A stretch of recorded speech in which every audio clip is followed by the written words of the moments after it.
Gracias por estar aquí con nosotros en Economía de Frente. Como es costumbre, iniciaremos el análisis de los aconteceres económicos de Estados Unidos, Canadá, México y el mundo. En los siguientes minutos, hasta completar una hora, estará usted con nosotros en el análisis más sencillo, más puntual de diversos puntos que siempre es importante que usted, como ciudadano del mundo, los conozca. Gracias. Comenzamos Economía de Frente.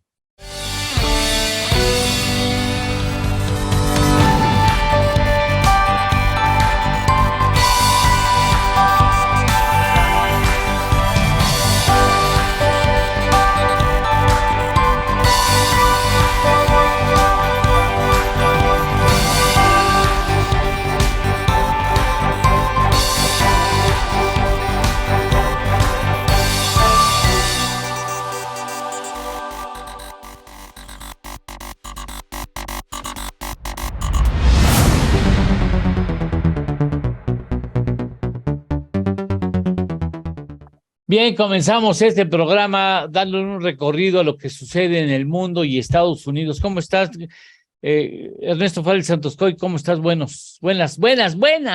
Sí. Muy buenos a todos. Muy buenas, Carlos Alberto Martínez. ¿Qué tal? Muy buenos, buenas, buenos, buene a todos. Buenes a todos, sí, está muy bien, para que seamos bien incluyentes, vamos. Buenes. Vamos a hablar de la economía de Estados Unidos. Al parecer vienen ventarrones muy fuertes y ya hay una cantidad importante de pronósticos que aseguran que en el 2023 nos va a tocar recesión. Así es. Salió, por ejemplo, un estudio probabilístico de Bloomberg que señala que hay ya un 100% de probabilidades de que se dé esa recesión en el 2023. Una encuesta hecha también por Bloomberg con 42 economistas de los principales bancos de inversión apuntan a una probabilidad del 60%. Entonces, sea un modelo u otro, es ya mucho más del 50% de probabilidades de que se dé esa recesión. Y eso se debe, me parece, a ver qué opina Carlos Alberto, pero me parece a que pues está dándose una intencionalidad, ¿no?, por parte del Banco de la Reserva Federal para provocar esa recesión, para tratar de contener las presiones inflacionarias de un solo golpe, ¿no? Digamos, como medida amarga que se tiene que tomar, ni modo. ¿Qué opina? Correcto. Fíjate que en efecto veíamos hacia adelante que venía pues la recesión y la inflación que está presente no vista en 40 años en Estados Unidos, en México más de 20 años.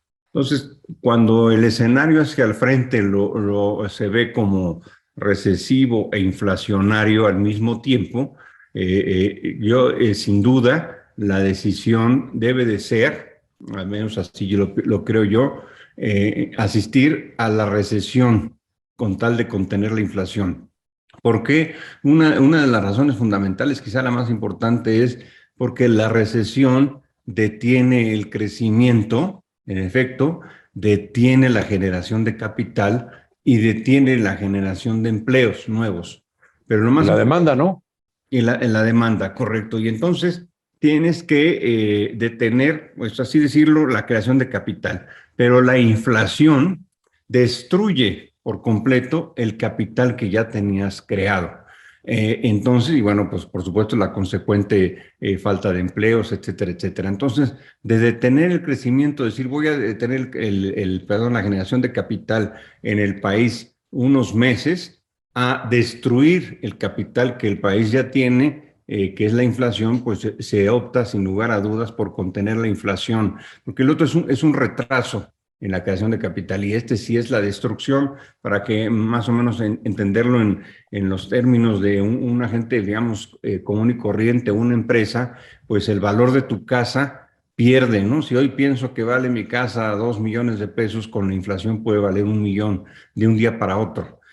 O mi salario, que gano tanta cantidad de dinero, pues a los días siguientes ese dinero me alcanza para la mitad de lo que yo tenía. Mis ahorros, mis inversiones, la misma empresa que yo tengo, la maquinaria que tengo en la empresa, pierde su valor automáticamente. Y eso no es lo mismo que decir, bueno, voy a seguir creciendo más adelante, a perder lo que ya tengo ahorita.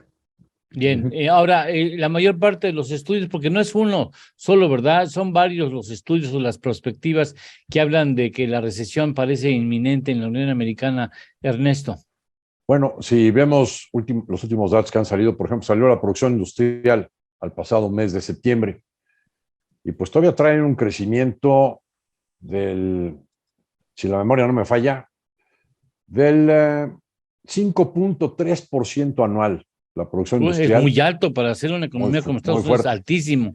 Y esta es una buena noticia para la economía mexicana porque dependemos de la industria norteamericana. Después hablaremos de cómo le está yendo a la economía mexicana, ¿no? 5.3% de crecimiento en la producción industrial para el pasado mes de septiembre.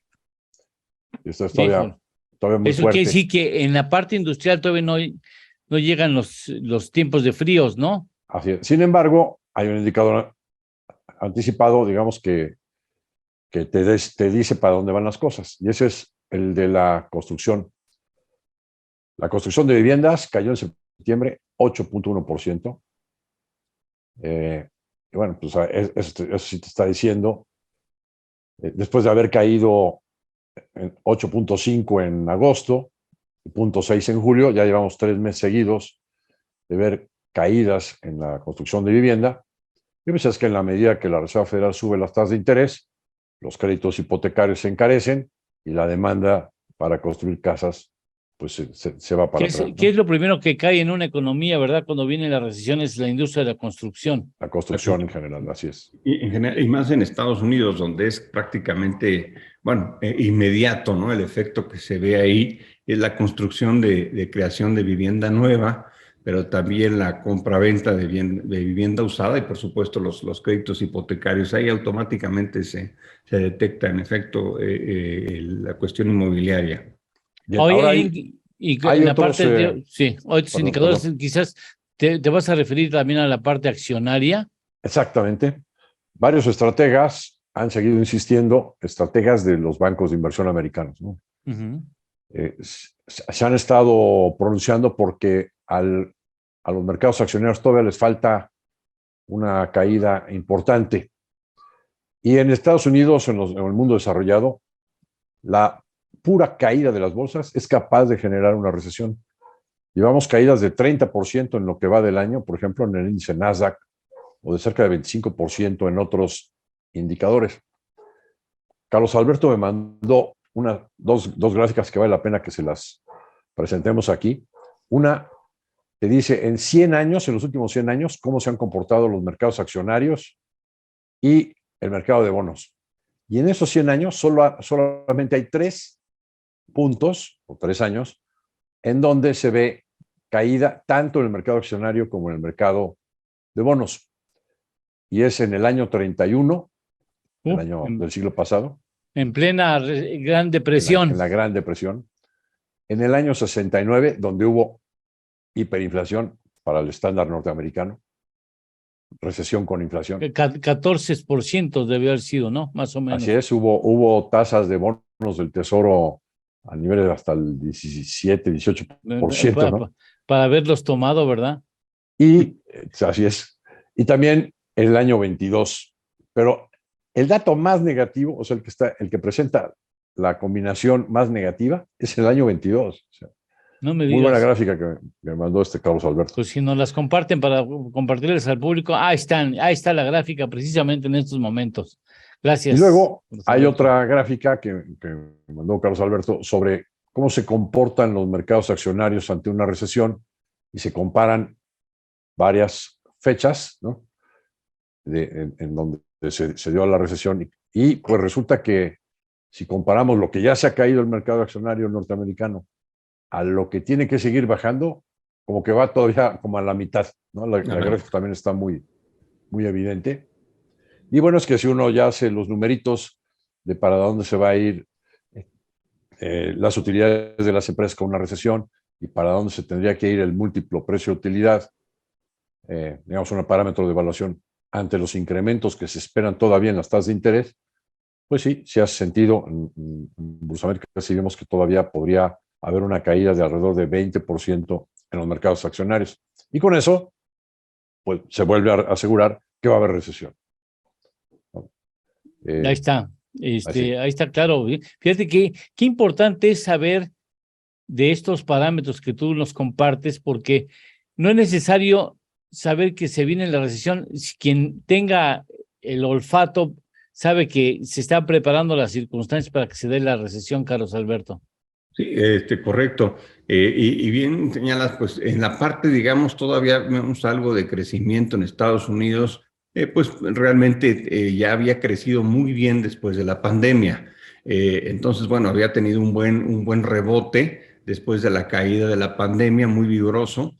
Los estímulos fiscales que se dieron, los estímulos monetarios en su momento. Entonces, por eso alcanzas a ver algo de crecimiento, digamos, en la parte industrial, en la parte de consumo, en el empleo, etcétera. Pero, digamos, el fondo, y bueno, no se ve mucho porque veníamos ya de un crecimiento alto en Estados Unidos, pero en el fondo lo que estamos viendo es con las tasas de interés subiendo de manera muy importante.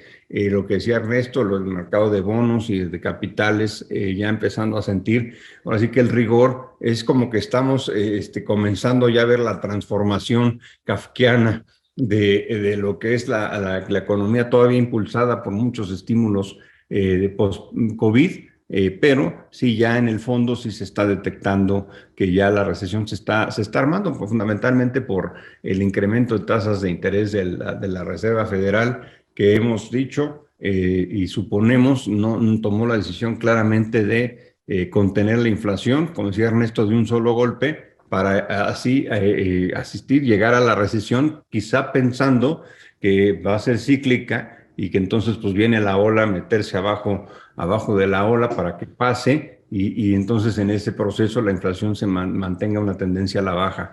Hacia adelante, la recesión como quiera siempre sale cíclicamente hablando, ¿no? No, a veces tarda mucho, pero de que sales. En cambio, la inflación podría ser un acabose para cualquier economía. Bien, pues permítanme ir a una pausa. Tenemos que hacer una primera pausa para hablar de otros asuntos que tienen que ver con la economía mundial, como por ejemplo el desliz de Liz, ¿no? Podemos decirles, los 44 días, caray, los 44 días que se convertirán en una pesadilla para Liz Truss. Imagínate haber llegado a esos terrenos y echarlo a perder. De veras se necesita tener mal tino, ¿no? Mal momento económico, y después llega, decíamos antes de iniciar el programa, llega un británico de origen indio. Imagínate cómo son las cosas. Sunak. Ese sería el equivalente a que llegara en México un descendiente de un mexicano como presidente de España, imagínate. Exactamente, correcto. ¿Sí? ¿No? Sí. Lo que son las cosas, ¿no? Cómo cambia el mundo. Pero bueno, vamos a una pausa y regresamos. Estamos hablando de economía en Economía de Frente.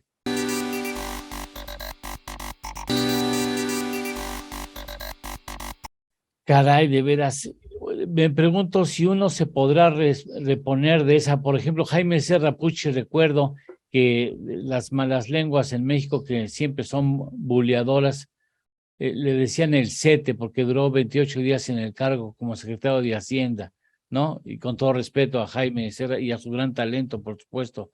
Bueno, pues un error y vámonos. Y Liz Truss, 44 días para llegar. Yo soy primera ministra de Inglaterra y sópale al día 45 yo era la ministra.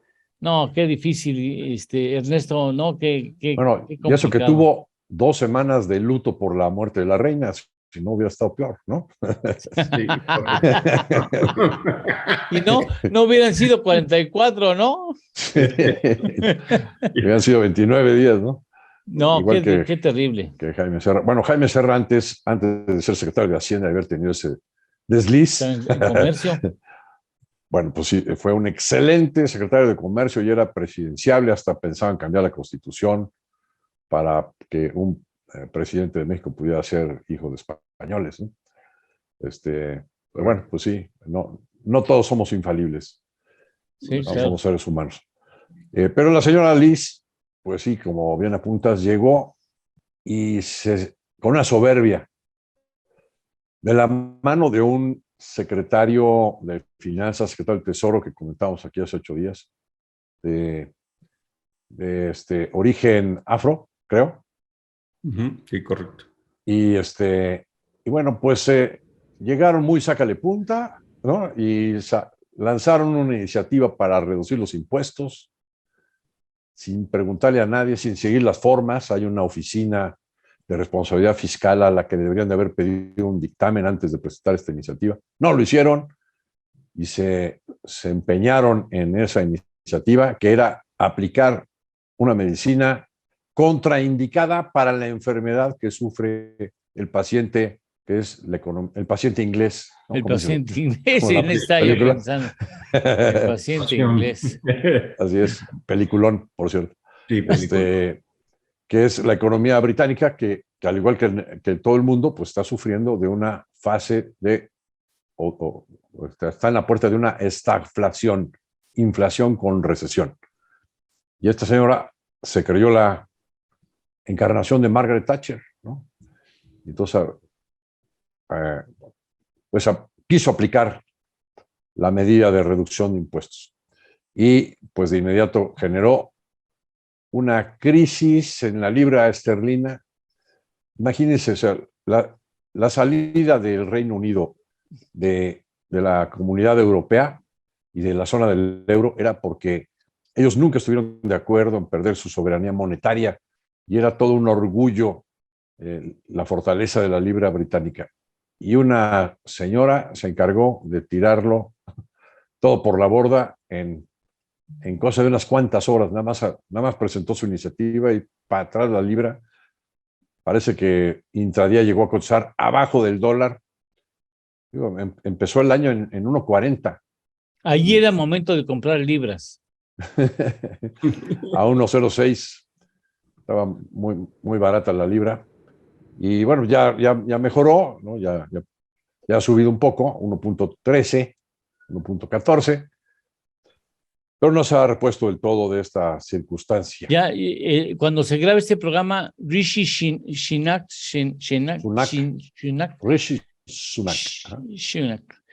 acaba de darle buenas notas a la paridad de la libra esterlina. Comienza bien.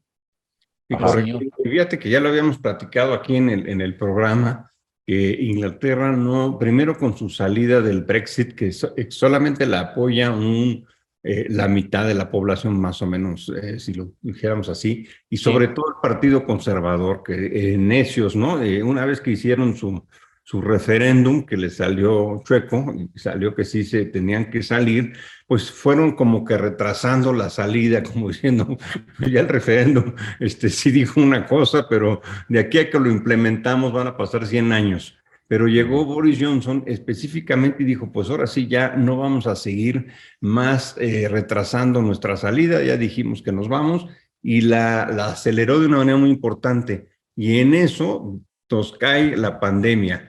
Inglaterra, pese a que fue el creador de una de las vacunas más resistentes y más potentes del mundo, la AstraZeneca con la Universidad de Oxford, pues sí se comportó muy mal en la pandemia. Particularmente pues, por todo el ingreso que tienen de sus excolonias, ¿no? Gente que proviene de la India, de Pakistán, de África, de China, etcétera. Fue muy difícil contenerla y es uno de los países que peor se desenvolvió en la pandemia. Y luego de esto, pues viene la llegada de esta primer ministro que prometía mucho, mujer, la tercera mujer en la historia de Inglaterra, con este secretario de Hacienda de origen afro. Todo sonaba muy bien, como un refresco ahí para la cuestión económica, y efectivamente, lo habíamos dicho aquí, Inglaterra se está quedando sin reina después de 70 años, sin primer ministro y sin la Comunidad Económica Europea. ¿Qué puede salir mal?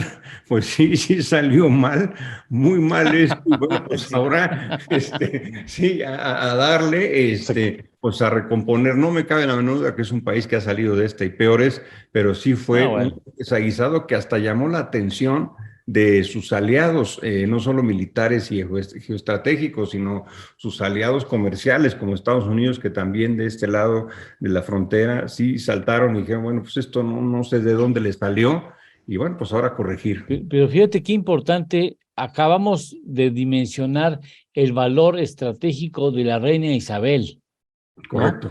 Ahora que ha muerto, nos damos cuenta las que tuvo que enfrentar y qué aplomo tuvo para enfrentar todos y cada uno de los problemas, incluso el más difícil, que es la muerte de la princesa Diana, que Correcto. estuvo a punto de costarle muy caro a la monarquía, pues, y que se da cuenta, corrige, y gracias al entonces primer ministro, ¿no?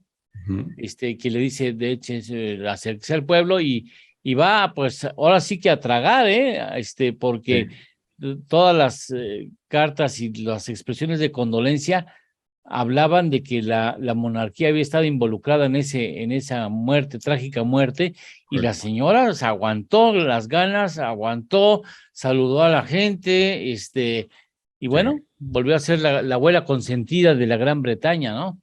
Correcto, sí, sí, sí, y realmente, pues, bueno, inclusive, pues ya ahora hay que salir adelante por esto con el rey, con el nuevo primer ministro, etcétera, Que porque ahí te sí, los encargo el rey. pronósticos para Inglaterra en un buen rato no pintan bien en términos económicos. De ser la sexta economía del planeta, pues le va a costar un tiempo mantener ese lugar, porque pues ya Alemania se le está yendo Sí. desde hace un buen rato, Francia pues luce bien. Italia es increíble, ¿no? Una de las potencias exportadoras del mundo y cambia de primer ministro como de calzones. Entonces, pues realmente es impresionante, pero ya es otro sistema. La fortaleza de Italia, pues es las exportaciones Bueno, que tiene, ¿no? Hacia todo el mundo. ¿cómo la ves, Ernesto?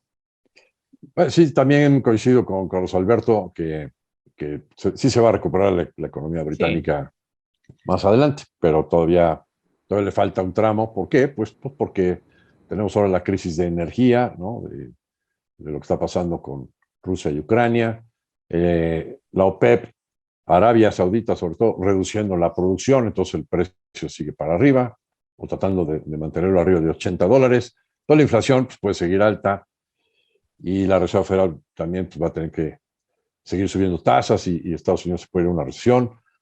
El Reino Unido, con todo esto de la pandemia, no ha podido negociar lo que querían, ¿no? La idea de ellos era, bueno, ya nos salimos de la Unión Europea, pero pues vamos a estar negociando tratados de libre comercio bilaterales y con eso la vamos a hacer. Pues no, todo está retrasado, ¿no? Todo se fue, todo se derrumbó. Todo se Y derrumbó, como bien dice la canción. así Dentro es, de mí. así es. Dentro de Y, mí. y entonces, pues sí, va a tomar mucho más tiempo para recuperar esa economía británica que sigue siendo una potencia, nada más está ahorita enfermita, ¿no? Bueno, ¿les parece bien que vayamos a una pausa? Para no cortar el siguiente tema, yo no sé qué quieran tratar en general sobre los retos de la economía mundial, porque ya viene la época de fríos, y Rusia sigue fastidiando a Ucrania, y si le cierra, recuerda que le cierra el gas y se va a generar un problemón aquí en todo el mundo, inclusive en la mismísima Iztapalapa, ¿no? Uh-huh. Sí, Así es. Eh,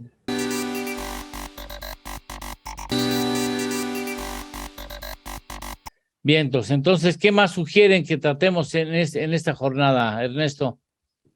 Bueno, lo que estabas comentando antes del corte, sí, efectivamente, se viene una época difícil en este invierno para toda Europa, sobre todo si se llega a concretar un cierre total de suministro de petróleo y de gas. Aunque están tratando de importar biodiesel, aunque Estados Unidos pudiera surtir algo de gas, pero tipo licuado, porque se transporta en el mar en barcos, no hay un gasoducto transatlántico, ¿no? Submarino, perdón. Así que, pues sí se la puede ver muy difícil la Unión Europea. Quizás uno de los países mejor resguardados ante esta circunstancia es Francia, porque utiliza mucha energía nuclear. Ya. Pero, por ejemplo, Alemania, pues una de las últimas decisiones Depende mucho que de tomó la señora Rusia. Merkel fue cerrar todas las plantas nucleares, ¿no? Y entonces, pues depende más ahora de Rusia y ahora se ve que eso fue un craso error. No las pueden, perdón la pregunta tan estúpida, pero ¿no las pueden rehabilitar? No sé si se requiere primero una aprobación del Congreso y creo que deben de estar ahí muy divididos. Porque esas instalaciones no se convierten en estadios de fútbol o de box, o sea. No las esas inundaron instalaciones- como el aeropuerto de Texcoco. las inundaron, nos No, compraron no, no, la no, estrategia. no creo. No. No creo que los hayan inundado como el... Lo que sí inundaron fue Dos Bocas, pero Bueno. Pero eso fue Tlaloc, el dios de la lluvia.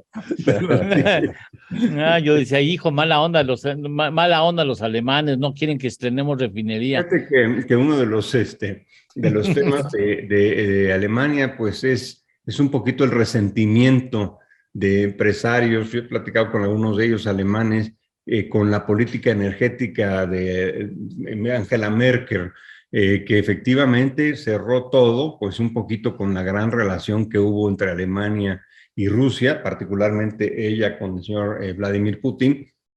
Y ahora ve cómo se están encontrando. Entonces, era un poco la idea de no haber cerrado toda su capacidad de energética, como lo hicieron. Yo también pienso que con siendo los alemanes están ya muy prontos a recuperar esa capacidad que tenían energética, pues tanto, sobre todo nuclear, ¿no?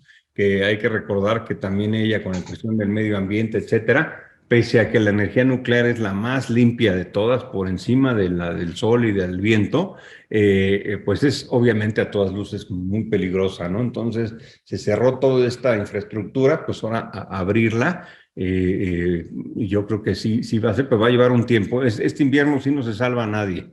Ya está muy cerca, de hecho ya empezaron ahí los fríos, estamos en el otoño, y yo creo que este invierno sí no se va a escapar nadie en Europa de sentir el rigor. Aunque Rusia ha aceptado, en el momento de que estamos grabando esta información, este programa, Rusia acaba de aceptar la intermediación del Papa Francisco para tratar de llegar a un acuerdo y dejar de hostigar a Ucrania, ¿no? Sí, o sea, sí escuchó la propuesta en la mañanera, ¿no? De que el Papa al entrar ahí a la negociación, sí hicieron caso. Pues bueno, vamos a ver cómo acaba eso, ¿no? Bien, ya lo hemos comentado aquí, pero dado que Rusia, el señor Putin, ya se anexó el territorio del este de Ucrania, a través del cual puede conectar su territorio hasta la península de Crimea, que ya se la había anexado. Y con eso ya tiene el paso seguro al mar Caspio. Bueno, pues con eso, creo, pues ya puede sentarse a negociar. Aunque ha hecho ahorita últimos bombardeos y así como su berrinche final, ya si negocia y se queda con ese territorio, ya ganó. O sea, ya tuvo ventaja. Ya le valió la pena, aunque digo, es horrible que haya costado tantas vidas humanas. Hubiera preferido el Caribe. ¿No? Digo, Oye, pero fíjate que nada le costaba a Ucrania, en mi opinión, el haber sido un país neutral, como lo fue, como lo es Suiza, tu propuesta era Austria. muy interesante, ¿eh? Sí, nada le costaba hacer eso, porque pues la verdad es que estás puerta con puerta con Rusia y tienes a Alemania del otro lado, etcétera. Pues yo creo que ponerte neutral como Suiza lo ha sido muchísimos años, Austria también, pues hubiera sido excelente. Yo creo que con eso todo el mundo estuviera tranquilo, ¿no? Pero la necesidad de Occidente de meter armamento y ser miembro de la OTAN a Ucrania, y la necesidad de Rusia de mantener el control sobre Ucrania, pues mira nada más en qué punto nos tiene. Mientras no se solucione ese conflicto, seguimos pues en alerta máxima en todo el mundo, ¿no? Sí, claro. Bueno, esto se puede ir del control, ojalá que sí. Yo también coincido con Ernesto, ya con esto sí gana de alguna manera Rusia, ¿no? Asegurar pues toda la parte de comercio y de suministro energéticos a Europa como la había tenido hasta ahora, ¿no? Bien, entonces ya saldamos el asunto internacional. Sí. ¿Sí? Nos vamos directamente al asunto de la economía mexicana, en donde destaca, seguramente ustedes querrán hablar más de este asunto, los magníficos números que trajo el Indicador Global de Actividad Económica correspondiente al mes de agosto, que ha generado pues mucho revuelo en la economía mexicana. Ernesto. Sí, bueno, pues ya habíamos comentado aquí que se veía venir una época de buenos datos en la actividad económica. De acuerdo a nuestros indicadores anticipados, pues sí, nosotros estábamos viendo que la economía desde agosto podría estar creciendo arriba del 3% a tasa anual, ¿no?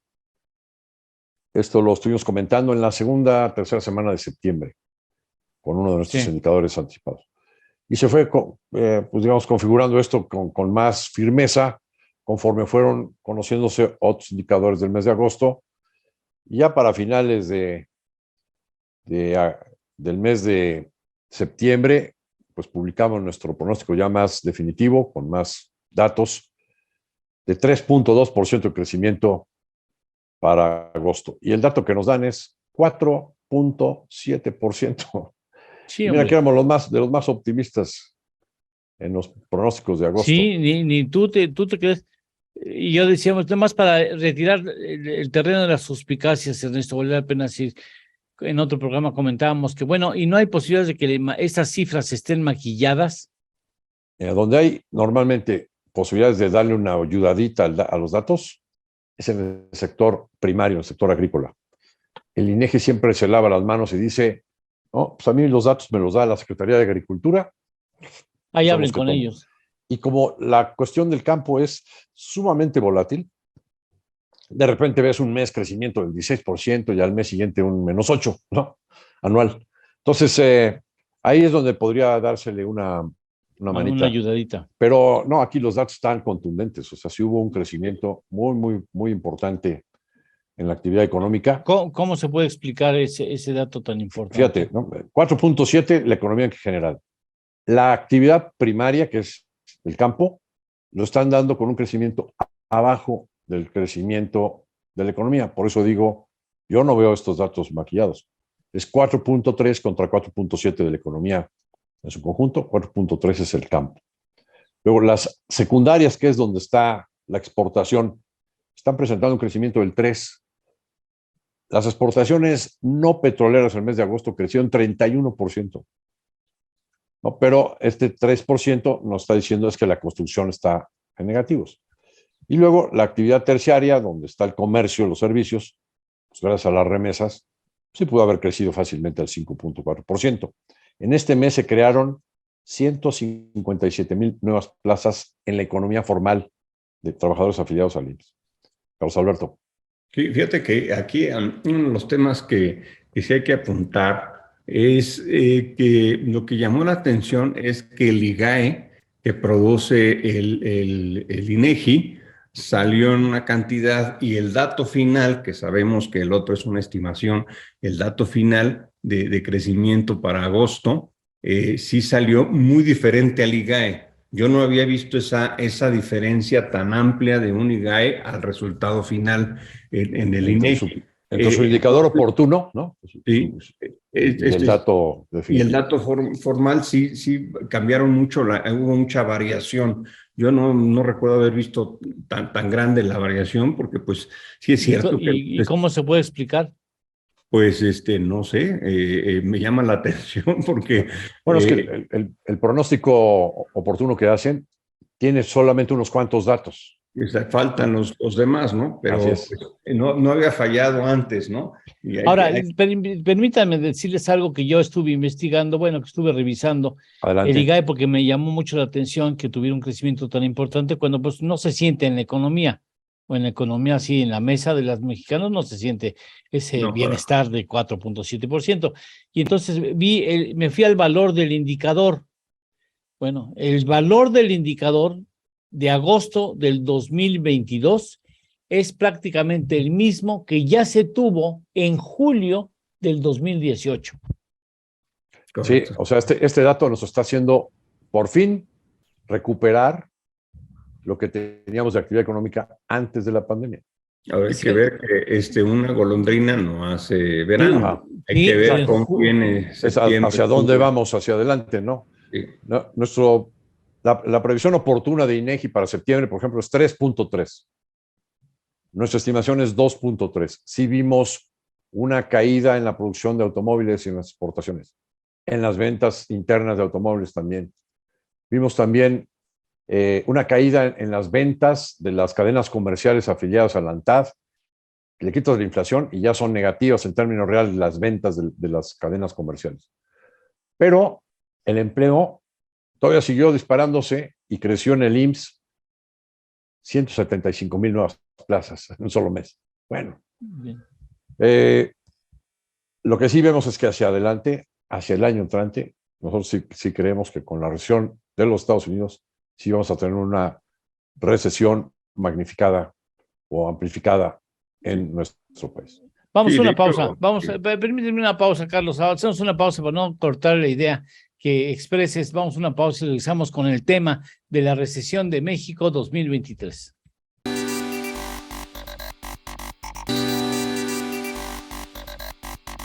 Bien, ahora sí, vámonos.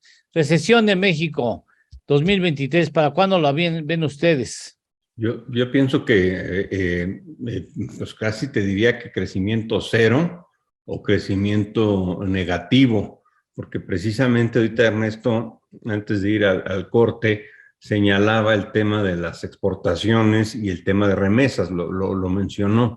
Si esas dos grandes entradas de dinero y de generación de crecimiento en el país se van a ver afectadas por la recesión ya inminente, hay que recordar que ya Bloomberg te da la probabilidad del 100% de recesión para Estados Unidos, y una encuesta entre los 42 economistas más relevantes de los bancos de inversión en Estados Unidos ya le dan el 60% a la recesión. En ambos casos, pues por arriba del 50%.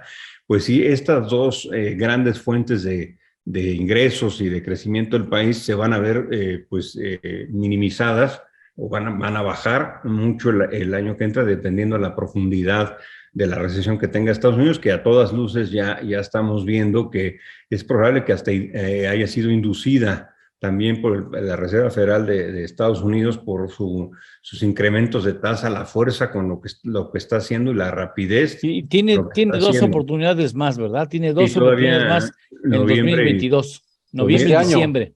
Pero nadie te quita, digamos, el escenario de que en el primer trimestre tengan que seguir aumentando tasas. Exactamente, correcto. Ya se habla de tasas por arriba del 5% fácilmente en Estados Unidos, y en México debe estar por arriba del 10%.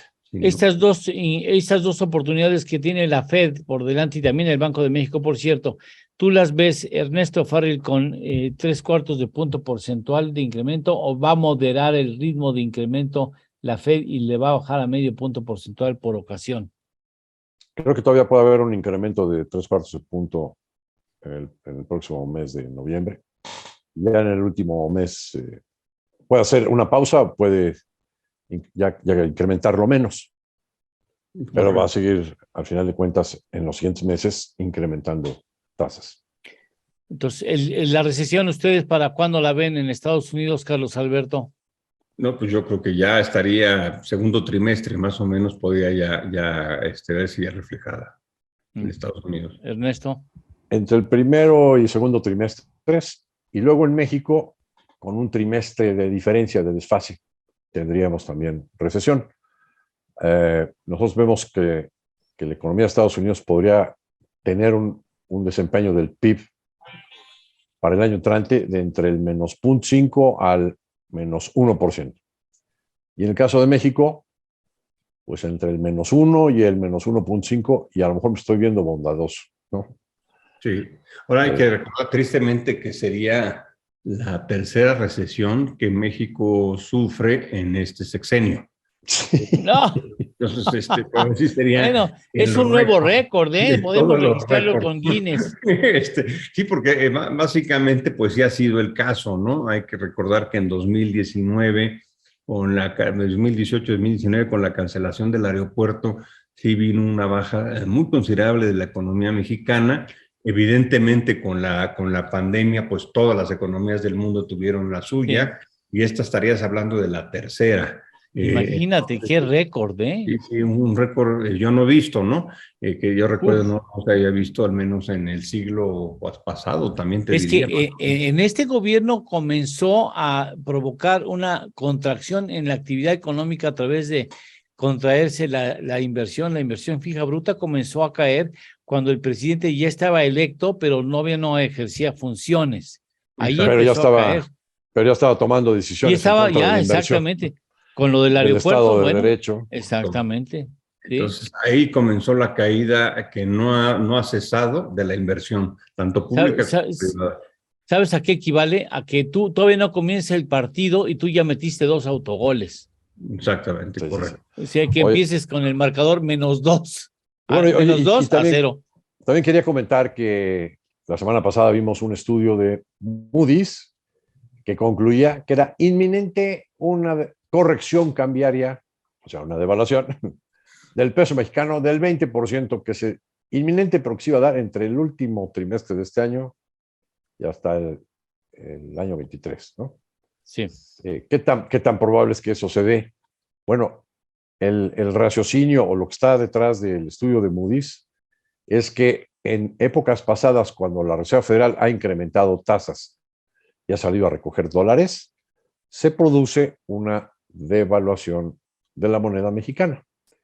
Y como no se ha dado, hoy en día todavía el peso mexicano le viene ganando en el año a la cotización inicial que tenía contra el dólar, es decir, se ha fortalecido como 2%, y resulta ser la moneda más fuerte de las monedas emergentes en el mundo.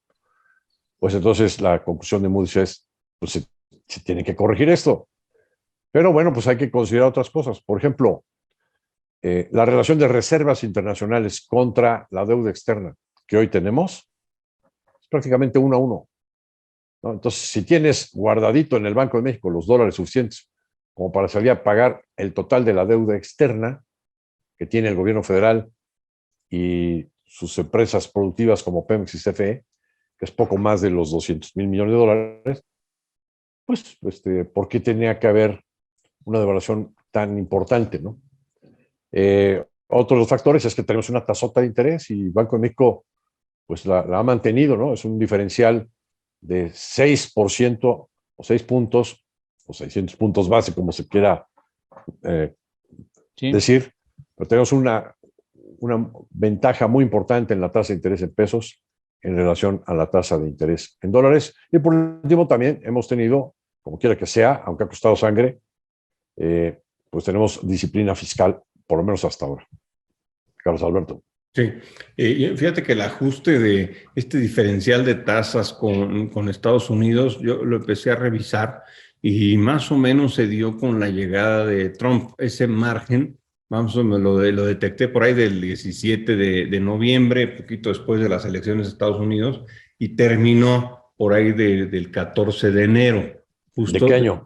El día de la toma de posesión de Trump va a haber sido 17 por ahí. 17 por ahí. Entonces, en ese tema, ahí se ajustó mucho la diferencial de tasas y que se ha mantenido. Entonces, México sí ha tratado de mantener ese diferencial, el Banco de México, con ese colchoncito que dejó todavía la administración, el gobernador del Banco de México anterior, pero ese margen se está terminando. De ahí que el Banco de México deba de subir la tasa igual o más que la Reserva Federal de Estados Unidos para que podamos seguir sosteniendo la paridad peso-dólar, digamos, más o menos estable, ¿no? Sin tanta fluctuación, porque sí, es de llamar la atención. También coincido que la disciplina fiscal ayuda mucho, que la moneda, así que el yen, la libra, el euro, todo el mundo devaluándose contra el dólar, exceptuando Brasil y México, pues sí llama la atención, ¿no? Y es por este diferencial. No veo yo, no vemos en Bolsa América que el tipo de cambio se vaya a quedar en 20 pesos. Así creo que vamos a ver el año entrante un tipo de cambio con la recesión y con el Banco de la Reserva Federal recogiendo dólares, lo que hace subir al dólar contra todas las monedas. Sí vamos a ver cierta presión cambiaria contra el peso mexicano, ¿no? No nos extrañaría que el promedio del año entrante ande por ahí de 21 pesos 50 centavos, en lugar de los 20 pesos que tiene ahora, o incluso abajo de 20 pesos. Y tampoco dudaríamos que de repente toque los 22 pesos por dólar. Pero de ahí al 20% de evaluación que establece este estudio de Moody's, me parece que sería muy exagerado. Sí, correcto. Bien. Yo también creo que máximo 22 lo vamos a ver el año que entra. No, entonces desestiman ustedes la certeza que pueda tener Moody's en ese sentido. Es importante, si no hay condiciones, porque sí generó ruido, en el No, ambiente. bueno, fue una cosa impresionante, ¿no? El reguero por todos lados pues digamos, de duda, de angustia pues, de bancos, de analistas, de personas comunes, empresas, etcétera, ¿no? Pero bueno, ahora, todo lo que platicamos es si todo sigue igual. Si Estados Unidos entra a su recesión, si Ucrania y Rusia le bajan un poquito ahí el tema, o sea, todo esto es al día de hoy. Sí. Habríamos que esperar día con día, no en el tema de la devaluación, el ajuste cambiario, en general todas las variables económicas de México, Estados Unidos y del mundo, porque pueden ir cambiando día a día. Ahorita se ve que ya va el ciclo caminando hacia la recesión, que la inflación se está tratando de contener. Ahorita Canadá acaba de subir su tasa de interés 50 puntos básicos, y respaldado además por el gobierno del presidente Trudeau, del primer ministro, en fin. Todo esto es si seguimos como vamos, ¿no? Más o menos controlando la economía global que se está viendo. Ya puede pasar cualquier cosa. Bueno, pues a manera de conclusión, una síntesis, el tema que tenemos que seguir la semana siguiente, Ernesto, algo que quisieras anotar. Vamos a seguir monitoreando los indicadores de la economía de Estados Unidos para ver con qué velocidad se va hacia una recesión, ¿no? Sabemos que para allá va, pero puede ser lento o puede ser rápido, ¿no? Ahí lo seguiremos monitoreando. Y cómo van los mercados también. Sí. Igualmente también ver las variables de economía para México el resto del año, para ver si este pico fue nada más una sola golondrina o hay algo, lo veo difícil, y el año que entra sí, pues seguir de atento a lo que va a pasar con Estados Unidos. Pues muchas gracias a ustedes, gracias Carlos Alberto Martínez, muchas gracias Ernesto Félix Santos Coy, conductores de estos programas y de análisis. Nosotros hasta la próxima semana aquí en Economía de Frente, gracias por habernos acompañado, que tengan muy buen día. Igualmente a todos, que estén bien.